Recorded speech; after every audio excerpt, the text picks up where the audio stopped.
Hello, तर आज मी बनवत आहे झणझणीत असा मटण सुक्का मसाला. खूप लवकर बनतो आणि तेवढाच खायला देखील सुंदर.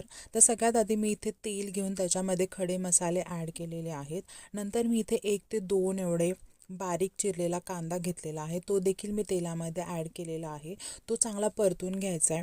नंतर मी इथे पेस्ट तयार करणार आहे. तर सगळ्यात आधी मी इथे खोबरं भाजून घेतलेलं आहे. नंतर इथे 4 ते 5 एवढ्या बेडगी मिरच्या घेतलेल्या आहेत आणि थोड्याशा लसूण पाकळ्या, ह्याची आपण चांगली पेस्ट तयार करणार आहोत.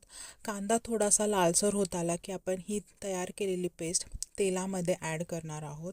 ही पेस्ट तेलामध्ये चांगली परतून घ्यायची आहे. नंतर आपण इथे आपले बेसिक रुटीन मसाले देखील ॲड करणार आहोत. इथे मी नंतर 1 चमचा काळी मिरी पावडर देखील ॲड केलेली आहे. हे चांगलं परतून घ्यायचं आहे. थोडंसं पाणी टाकून आपण हे मसाले परतून घेणार आहोत, जेणेकरून आपले मसाले खाली लागणार नाहीत. नंतर मी इथे बारीक चिरलेला एक टोमॅटो देखील ॲड केलेला आहे, तो देखील आपण चांगला परतून घेणार आहोत.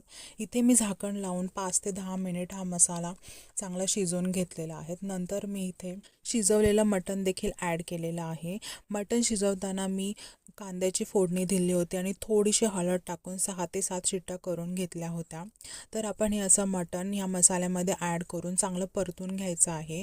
जोपर्यंत मटणचं पाणी कमी होत नाही तोपर्यंत मटण आपण चांगलं ह्या मसाल्यामध्ये परतून घ्यायचं आहे.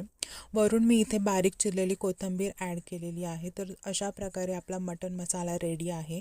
तुम्ही हा भाकरीसोबत किंवा इंद्रायणी भातासोबत देखील खाऊ शकता. खूप सुंदर लागतो. तर रेसिपी आवडली असेल तर ह्या पेजला फॉलो आणि लाईक करायला विसरू नका. थँक्यू.